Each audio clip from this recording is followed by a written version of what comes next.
Everybody. I'm Bill Carlson with Café con Tampa. Thank you for joining us again today for one of our online interviews. Today we have the Cuban Ambassador, Ambassador Cabañas. Ambassador, welcome. He's calling in from the embassy, the Cuban embassy in Washington, D.C. Welcome. Tell us about yourself. Thank you. Thank you, Will, for having us, and my regards to your audience. Well, I have been the Cuban Ambassador to the United States since September 2015. I came in November 2012 as head of the Cuban Interest section as part of the Swiss embassy. And for all these years, we have been personally involved in the process of establishing bilateral ties, the many official exchanges we had along the years.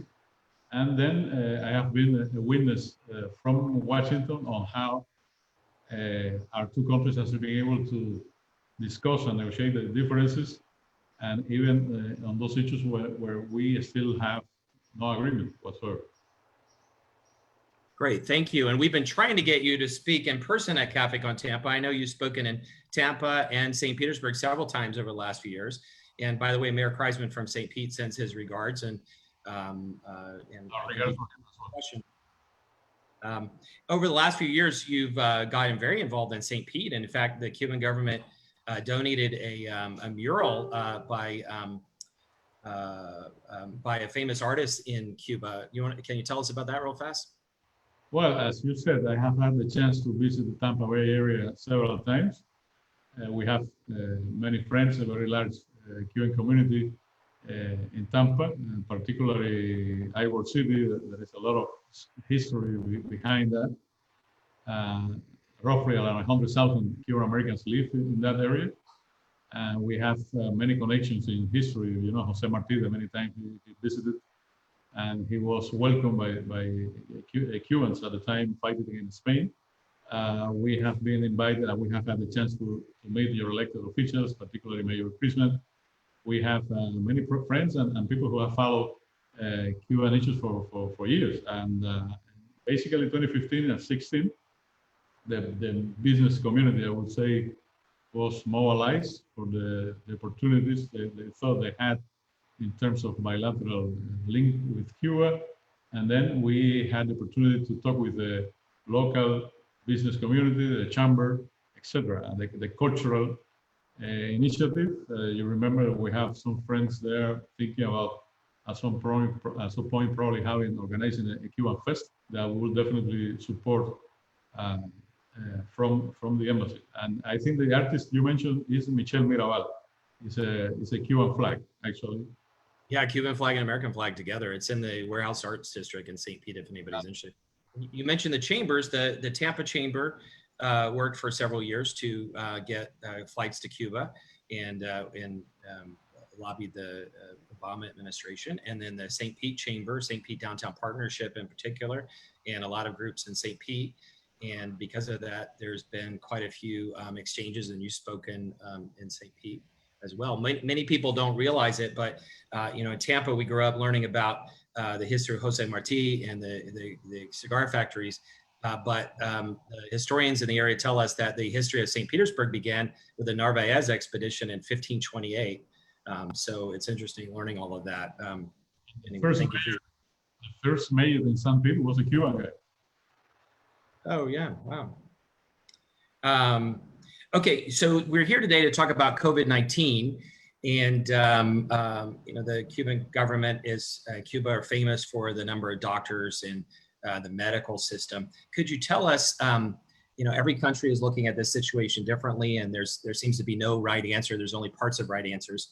But I think you all are doing some interesting research with a form of interferon. Can you tell us about that, please? Well, we have in that fight several layers, Bill, I would say. First is preventive care. I mean, as you know, we have just one system for public health in Cuba. We are devoted to prevention, of course. And the family doctors are connected with the local clinics and then with the hospitals. These days, we have 1,437 cases made positive on COVID. We have 575 people, which means 40% of them, they are recovered already.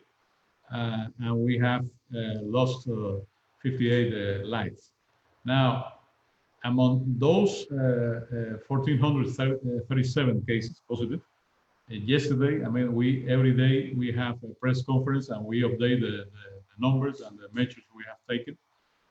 The last cases in the last 24 hours, 48 new cases, and that has been the case most of this week. 58% of those new cases were asymptomatic, which means that they are not people going to hospitals or clinics. It is the system going after them, because we have paid visits to 9 million people at home. I mean, going to house by house, knocking the door and asking. You said you have tested 9 million people. No. We have, no. We have tested roughly 44,000 people. When I'm 9 million people, is about visiting them.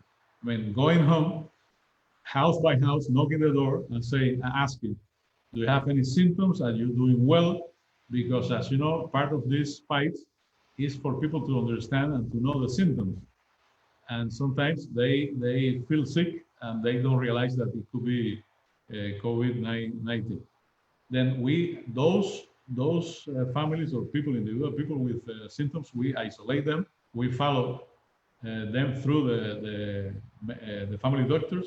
In some cases, we have to isolate them in some different facilities, universities, some installations that are free now because we don't have the courses going on. And then we follow from there. If we see that the situation continues, then we have a test for them. And then the hospitals, they are isolated in hospitals and they receive the care they need. Now, this is how the system works. As always we do, going into preventive care.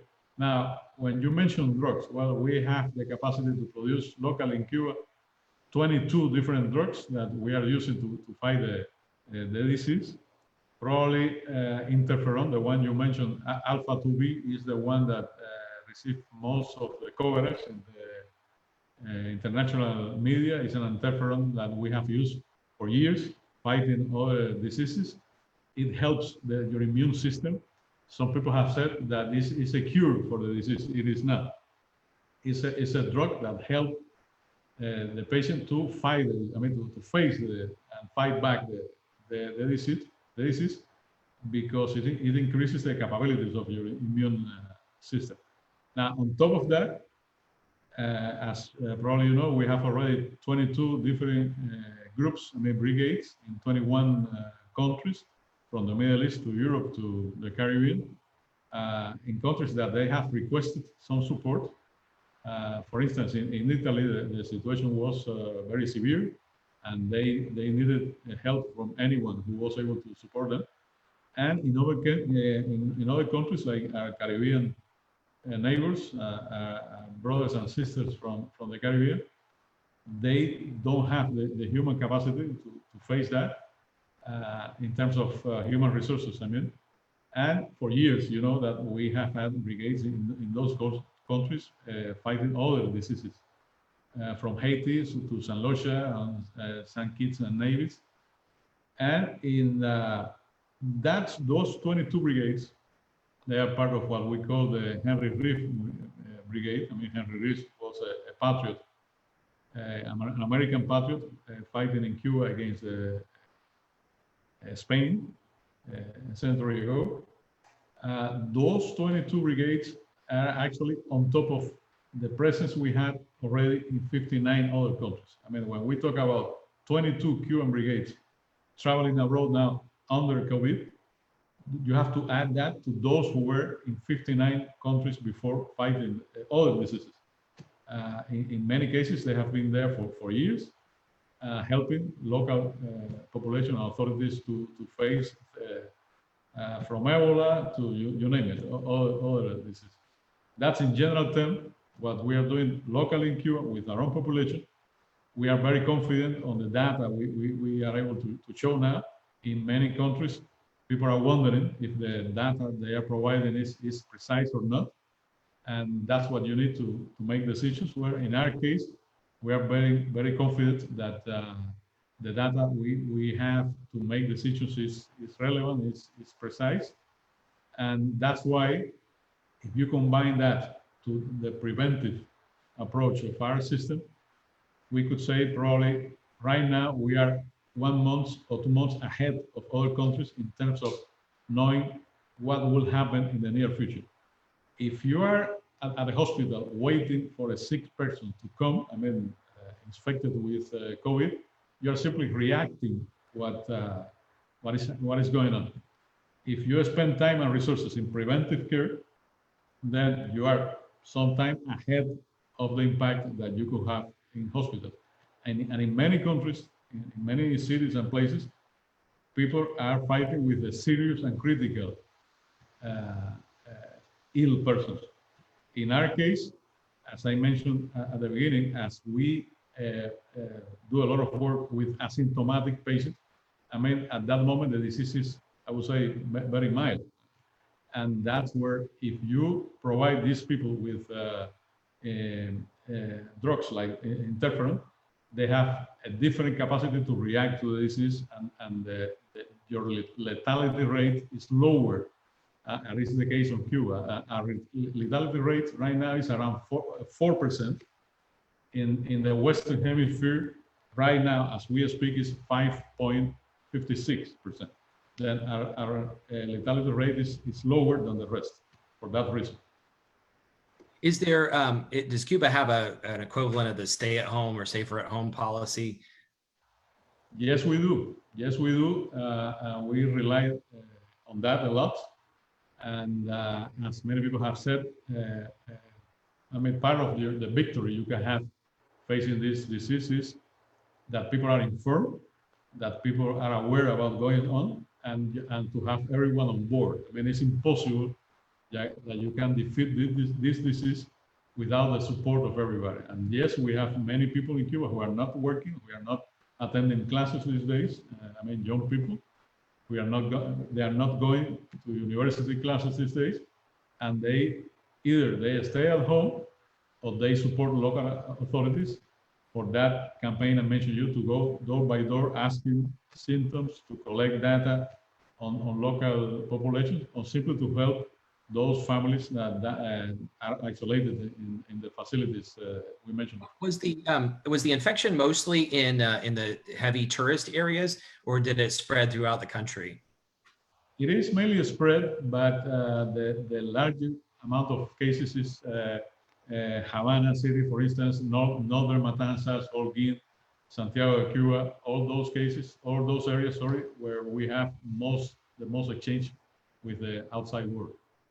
And you talked about the, I think you called them brigades of doctors going to all these different countries. What about the medicines, like the special interferon or other pharmaceuticals?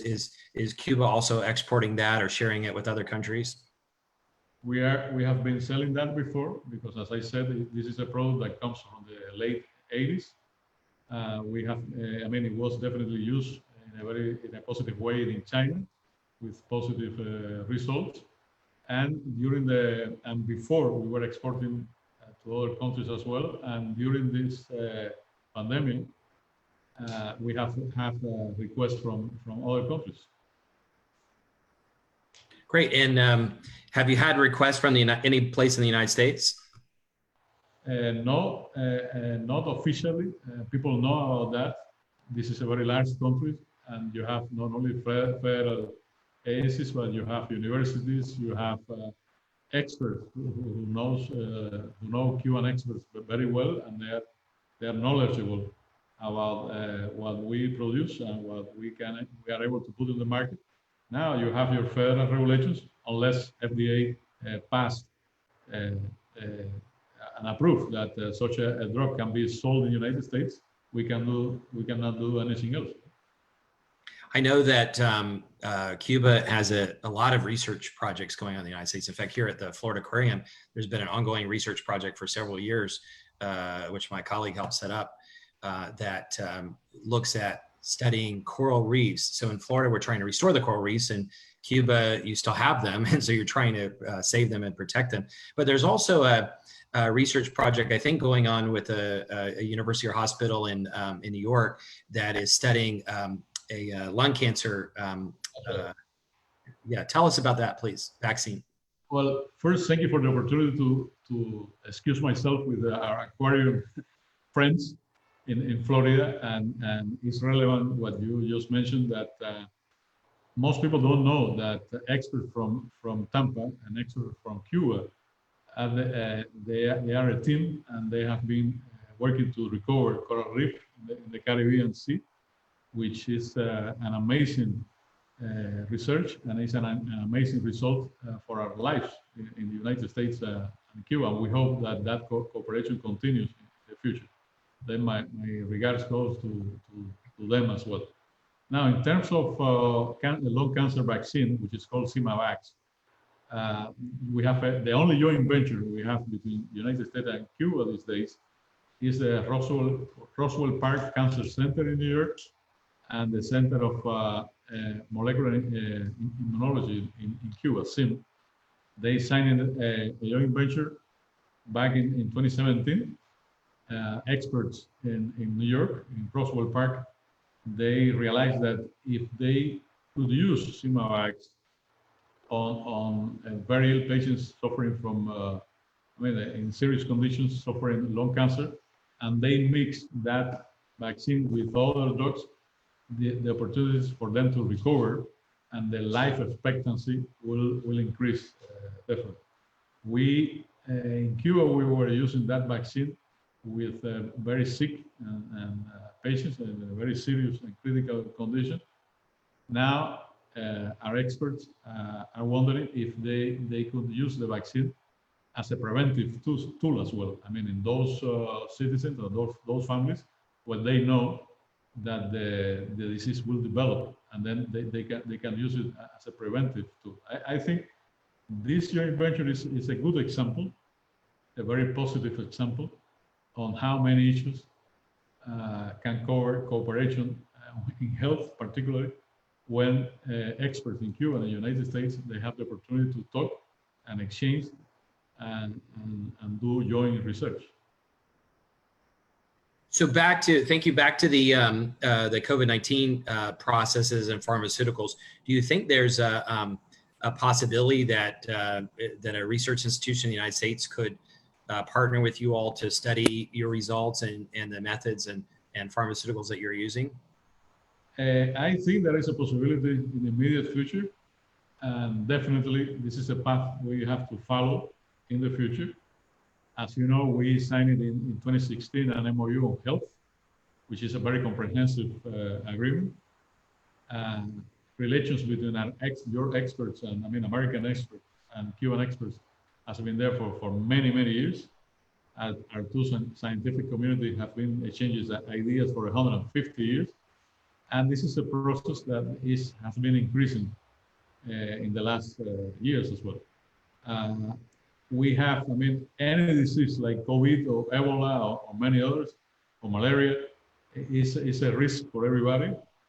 The only way to go ahead with it is doing joint research. As many people you can talk and you can exchange data with, the best possibilities you have to overcome. Nowadays, on an individual basis, I would say, experts in Cuba has been exchanging views with experts in the United States. Hopefully, at some point, their institutions, where they belong to, they will be part of that conversation. We have received requests from local governments, from mayors.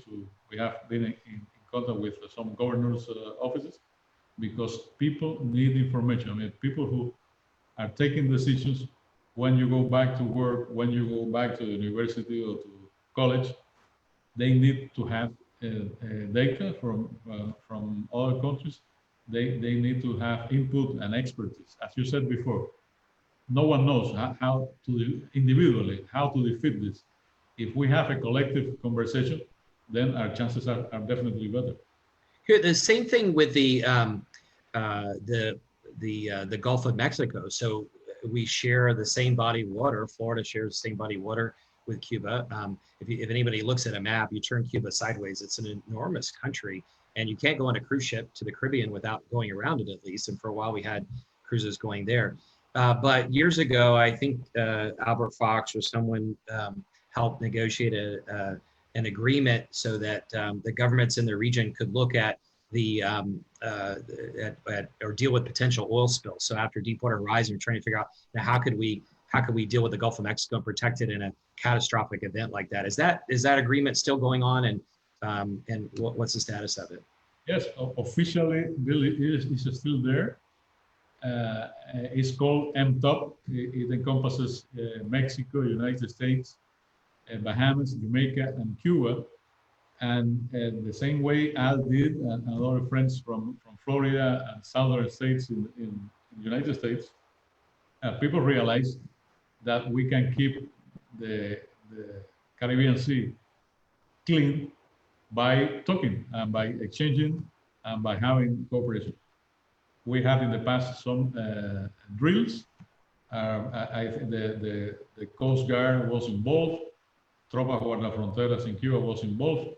People from the Environment and Sciences Ministry in Cuba, I mean, many authorities from the United States and Cuba, because as part of the MTOP, which is a multilateral agreement, we have a bilateral understanding involving Cuba and United States. But if we talk about a clean Gulf of Mexico, we can talk about search and rescue in the Florida Strait. We can talk about fisheries. We can talk about environment. We can talk about preventing or facing or fighting against natural disasters. When we have, and by the way, in a few weeks, we will be starting the hurricane season. How you can face a hurricane in Florida without having information from our system in Cuba, and the other way around. I mean, a scientist and meteorologist has been in contact for many years, and they have enjoyed that cooperation that has helped them to do a better job. By the way, there's a question that came in from Mayor Rick Kreisman. He said, Ambassador, do you believe both Cuban and American health professionals would be better equipped to fight COVID-19 had President Trump not overturned the President Obama era US-Cuba policies? Well, my regards to Mayor Kreisman. Hopefully he's doing well and his family. And we have followed as a good leader the many things he has been doing for the people he represents. And the short answer is yes.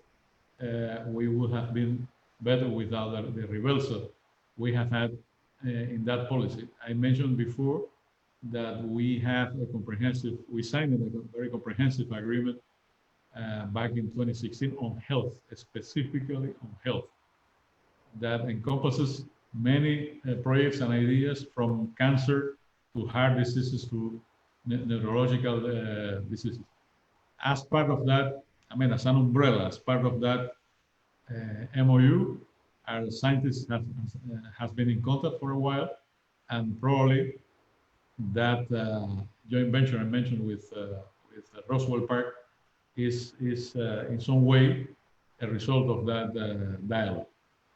That's definitely the future, Bill. I mean, Cuba and United States, some people would like to do that or not, but we are forced, we are neighbors. If we talk about tropical diseases, that we have still more reasons to cooperate. And I have no doubt in my mind that at some point we have to get back to the point where we were, where again we address and discuss our differences, but we had common ground on many issues. Another question from Dr. Lilo, who is, I think from Pinellas, has been in Cuba several times. She says, with ozone therapy being successfully used now in Italy and Spain to help COVID-19 victims recover, and Cuba being the leader in the Western world on ozone research, are some of your physicians who have traveled to those countries to help using any of the ozone techniques to assisting patients in Cuba or elsewhere? Well, by regards to Dr. Lilo, who I know also very well, we have had the chance to talk several times. This is something that we are just initiating now. I mean, we have two protocols that are being developed in Cuba, as Dr. Lilo knows, the so-called rectal ozone insufflation or IO3 therapy that has been used in several diseases. It has an immunostimulant effect, which is very important in the case of this disease.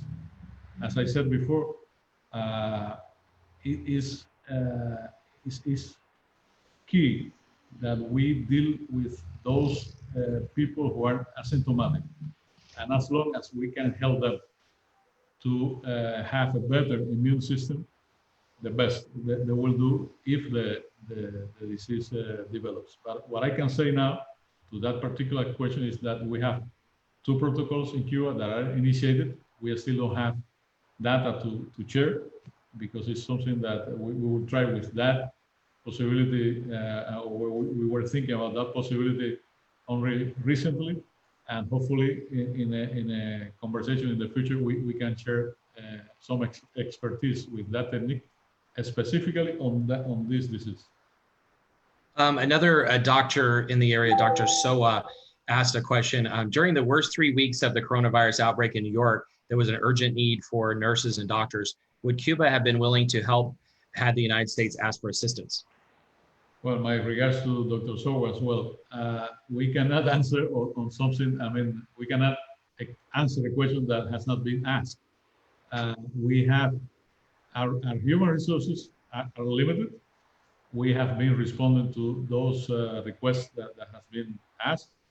I think, and I have suggested people that we are still with a physical presence on an expert here or not. Let me give you a couple of examples. In some countries, I mentioned 22, in some countries, we have sent doctors and nurses to deal with the patient directly. In other countries like Mexico, those are experts who go there to help or to facilitate the work of local authorities. They are not dealing directly with the patient. They are simply bringing the expertise on how our system works. You can do that physically with your presence in those countries, or you can do it remote. But in any case, I believe this is something that we have to do at some point. At the individual level, it's happening. As I said, we have Cuban experts talking with American experts. It's not something official. It's not with the blessing of the institution, but this is definitely something that we need to implement at some point. Let me, before we run out of time, I think we only have a few more minutes. I could ask you lots of questions here, but starting after the special period, so when the Soviet Union shut down, Cuba started to open up the private sector very slowly, started to do some joint ventures in the early 90s. And then by the late 90s, first time I went was on a graduate school trip in 99. By then, it was open a lot more. There were private restaurants and also some joint venture hotels and other situations there. But in 2014, when President Obama opened up Cuba a little bit, there were, if I get the number right, there were 200 categories of private sector businesses in Cuba and something like 400,000 private businesses. And I think the name is Quintopropistas. By the time the Trump administration changed the rules 2-3 years ago, there were something like 650, 700,000. So in a relatively small country, the private sector, the capitalism was growing quickly in Cuba. And tell us, first of all, did I get my numbers right? Second, what's happening now? How badly was the private sector, not the government, how badly was the private sector, the entrepreneurs in Cuba impacted by the changes in travel, and then especially now with COVID-19? Well, I will not correct your numbers, roughly those numbers, but definitely what you call rules is the embargo, or what we call blockade in Cuba. You can change the name, but at the end is the same. The same policy that has been a failure for 60 years, and you have still some people who would like to enforce that. And we have had changes in our model, in our economy. We decided to go ahead with them by ourselves, and non-state uh, uh, uh, kind of ownership, property has been developed in Cuba. You talk about the cuenta propistas, but we need to talk about the co-ops and other forms of property that are non-state property in Cuba. When we passed the last constitution a year ago, we had a referendum, and all those different kinds of properties are recognized in our constitution, and we have implemented several laws and regulations that providing a space for those people and groups to produce. And that goes from private transportation to construction building to, many areas, agriculture. And nowadays, they play an important role in our economy. Probably if people talk more about restaurants or bars in Havana or in Varadero and other touristic areas, but it's all over the country. And it's a joke, and I would say a very bad joke, for some people to say that when they implement what you call embargo and what we call blockade, it affects only the government. I mean, when you impose unilateral sanctions on countries, it affects everybody. And it affects also that segment, economic segment in Cuba that allegedly the United States would like to improve or to expand or to increase. Again, they are there, they will be there in our model. We certainly believe that cuenta propistas or cooperative or other forms of property, they have a role in our economy. You can use names, but it's the Cuban model.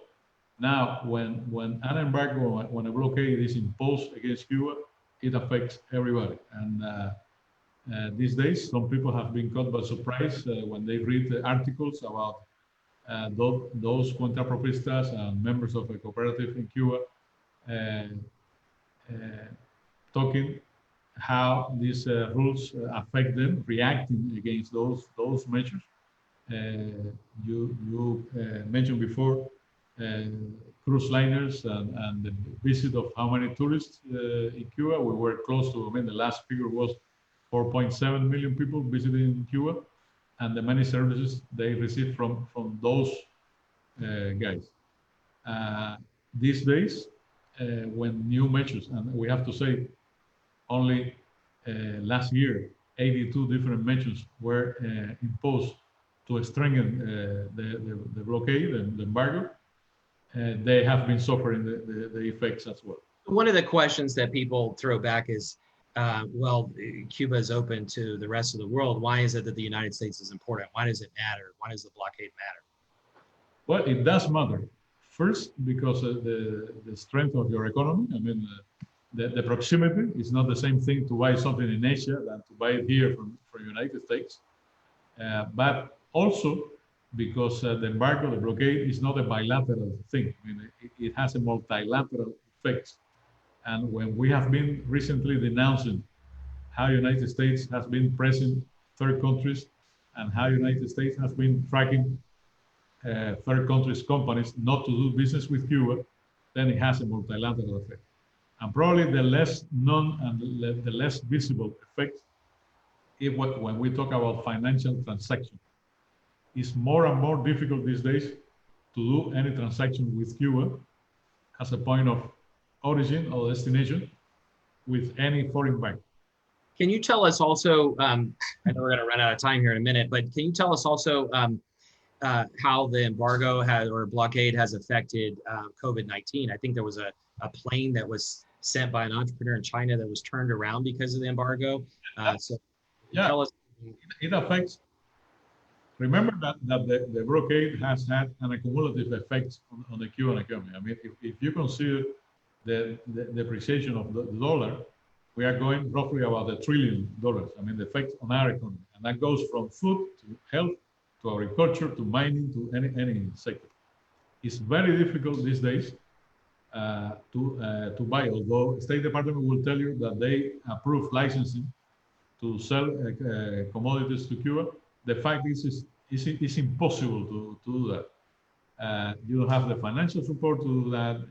You never find a credit to do that. And at the end, people simply have to give up, even if they have a license to operate with Cuba. Then these days, we said publicly that we were trying to buy some ventilators from a foreign company that suddenly was bought by an American company, and then they say that they couldn't operate with Cuba. You have that donation coming from China that was stopped, but on a daily basis, you find transactions that are interrupted or they are limited due to the embargo or the blockade, actually. Can you tell us, I'm just looking through the questions that people posted. So one of the questions was, someone posted a video of people in a part of Cuba, I think Santa Clara or something like that, where they say they're out of water and they're out of food. Can you tell us, you might not have seen this specific video or know the specific situation, but can you respond to that, please? Well, I haven't watched the video. You have in the social media these days, you have videos coming from anywhere, and you have had some real news and some news that are not real, that they have been fabricated. Now, in a webinar I had before on this subject, I said that we have been fighting with two pandemics. I mean, the blockade has been a pandemic against Cuba for 60 years. And when you apply such a large set of measures against the economy of a very small country, of course you have results. And in Cuba, we will never deny that, we have had shortages, we have had services that have been affected because of that. But the question would be, how many things we would have been able to do without the embargo. Think for a moment that suddenly Cuba doesn't have an embargo. Think for a moment that Cuba, with that many limitations, as we have been commenting, we are able to help this many people, these many countries to fight COVID, what we have done in biotechnology. Think for a moment that we don't have an embargo or a blockade in place. Yes, we do have shortages. Yes, we have services in Cuba that have been reduced, and we will have them for a while because we still have to see how everyone will recover from that. But still, the core issue is there. In Cuba, public health is a human right. It's for free. People don't need to pay to be alive or to have a very long rate of life expectancy. And education is free, and it's a human right. It's on our constitution. And again, we are a different country, we are a different model, but there are many things in which we believe, and we will continue to be a third world economy with that many limitations. But no matter what, we will keep our solidarity, we will keep supporting others against the COVID or against other diseases or against natural. Sorry, before we run out of time, I want to ask you a couple more questions. We know that from 2014 till 2018 or 17, that a lot of people in the United States, mostly I think Cuban American families in Miami, went to Cuba and helped their relatives start businesses. And this is the first time that a lot of the people in Cuba have had their own businesses ever. And so they take their life savings, invest in a business with the hope of getting tourists from the United States. And then suddenly the United States slams the door and they potentially lose all their money. I mean, how does this affect kind of the mindset of Cubans that want to set up businesses? And how does it affect the potential growth of the private sector and capitalism in Cuba? That if there are Cuban Americans here and others in Tampa that would love to potentially do business with the private sector in Cuba. And it seems, I don't know if you know the numbers, but it seems like the number of cuenta propistas must have slowed down tremendously with these new regulations in the last 2 years. Is that right or not? Yeah, well, yes, it has been, the activity has been reduced, although we were informing our people these days how new ventures has been created. You have now a lot of those cuenta propistas who have a contract with the Cuban governmental institutions because, for instance, now to fight COVID, they are producing some equipment, some items that are needed in an economy, and they are doing that on a private basis or co-ops. Those measures, they have affected that segment in our economy.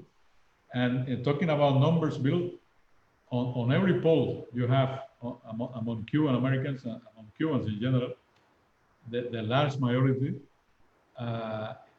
is people who would like to have what they call a family agenda. I mean, to visit a relative in Cuba or the relative to visit them in the United States or other countries. They would like to send remittances. And as you said, some of them, they were through the family investing some money in Cuba. Now it's up to them to support that platform. It's up to them to select the leaders that will represent that in that endeavor. We have created possibilities in Cuba for that to happen.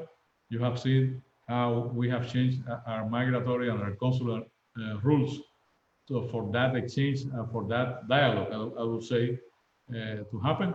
Regrettably, this month of April, we had to cancel and not to cancel, but to postpone a new conference that we were organizing to host Cuban living abroad. And from the economic point of view, the cultural point of view, even the scientific point of view, it's important that we continue that conversation.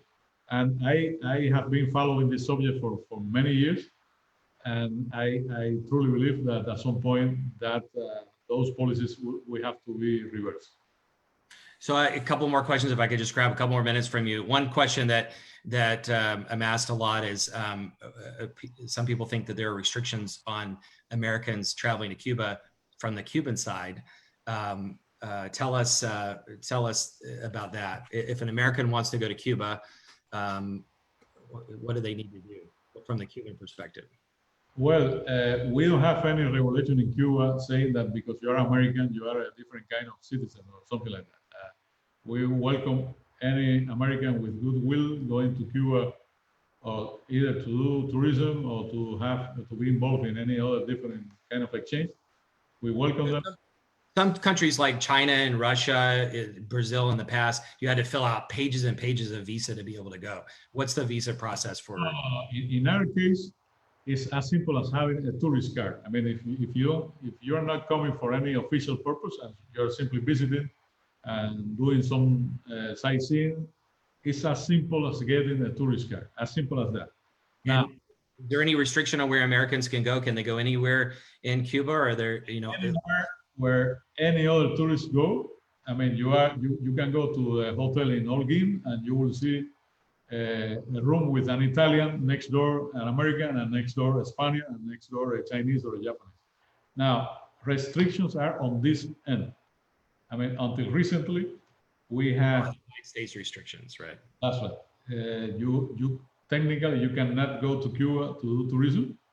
You have to fit on one of 12 categories for travel, from being a journalist, a religious leader, a researcher, things like that. Among the measures that were taken and implemented last year, people-to-people exchange, which had a general license protecting that category. I mean, you could go without explaining why you were going, without filling forms or doing a report. It was limited, and now it's on an individual basis, and you have to fill forms and demonstrate that you're not doing something illegal from the American point of view. Then the restrictions are here. Now, an interesting point is that no matter what the restrictions were, during the last 3 years, when we didn't have any restriction, 2018, 2017, and 2016, we welcomed more than 1 million people from the United States altogether. I mean, American citizens and Cuban American citizens, altogether, more than 1 million people. And that means a lot. Imagine one day, if you have those categories, if travel to Cuba is unrestricted, how many Americans do you think we could? So one of the pushbacks is, oh well, that the Cuban government mostly benefited from that. Did the 650,000 private sector businesses benefit at all from the million tourists coming? Well, for those people, I can tell several things. One, a large amount of them went to private housing. I mean, to Airbnb's business. They enjoyed private transportation. They enjoyed private translation, and they enjoyed many private services. But I can also comment that when people do tourism in United States, anyone providing a service has to pay the government a very large percent of taxes, because people complain about things that happen in other countries, but sometimes they miss what is happening locally. You have in tourism, you have a mixture of state-owned companies to co-ops to private services or production. Well, in the United States is the same. And by the way, federal agencies collect a lot of money through taxes on everybody. The same things happen in other countries. This has not been an issue for people from Canada. We have welcomed more than 1 million Canadians every year for many, many years. Either people coming from Spain, Italy, France, China, you name it. Can you tell me, and sorry to put you on the spot, but you study these issues from your perspective or what you know, how many countries does the United States have similar restrictions? I mean, in this case, it's, we in the United States, we talk about personal freedoms, we talk about the Bill of Rights. There's no freedom in the Constitution to allow international travel. So the United States government apparently can limit our ability to travel. And that's really, a big part of this. The United States government says you cannot travel somewhere. It's not the Cuban government. Do you know how many countries the United States will not allow US citizens to travel to? You have a few countries in which the State Department has travel advisory, travel warnings, but the way it has been implemented against Cuba is only Cuba. I mean, it's the only country where for many years, not a couple of years, for many, many years, since the embargo was imposed, almost 60 years now, it has been illegal to visit Cuba simply because you want to go. I mean, nowadays, remember that we come from a time when it was completely forbidden. Recently, it has been relaxing, I think, in some way, because the American people, they have told their mind. Cuban Americans are the same thing. Remember how many projects you have had in Congress to lift restriction on travel to Cuba. But the way it has been implemented, in the case of Cuba, it has no similar to that. So thank you so much for going overtime here. Any final thoughts or final words? Well, the best for Tampa Bay people to recover soon from this pandemic. Hopefully, we will get back to the point where we were when we had so many flights from the Tampa International Airport. Hopefully, we will be able to implement new projects in different sectors, from culture to sciences to with the Florida Aquarium for sure. Recover fast, keep safe, and hopefully we'll have the chance to talk in the near future. Thank you. Take care. Thank you.